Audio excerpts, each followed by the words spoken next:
आज आपण बनवत आहोत मस्त असे प्रोटीन लाडू। इथं काजू बदाम, खजूर, चिया सीड, सूर्यफुलाच्या बिया, कलिंगडाच्या बिया आणि खसखस घेतलेली आहे। तर सर्व आपल्याला सुके पहिले भाजून घ्यायचे चांगले आणि त्यानंतर आपल्याला थोडीशी खसखस टाकायची।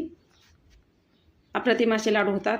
काजू बदाम पण घ्यायचे आपल्याला, ते पण चांगले भाजून घ्यायचे। नंतर थोडंसं तूप टाकायचं, ते पण चांगले असे क्रिस्पी भाजून घ्यायचे आणि त्यानंतर आपल्याला बिया काढून घ्यायचे खजूर, आणि खजूर गरम करून घ्यायची आणि गरम झाल्याच्या नंतर हे सर्व मिश्रण त्याच्यात टाकून द्यायचं आणि चांगलं स्मॅश करून घ्यायचं।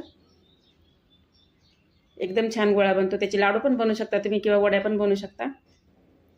तर असं सर्व मिश्रण मी घेतलेलं आहे आणि एका कटरला आपण थोडंसं तूप लावून घेऊ किंवा ताटात पण लावून घेऊ शकता तुम्ही आणि त्याच्यावर वड्या पाडायच्या किंवा त्याचे आपल्याला लाडू पण वळले तर चालतात।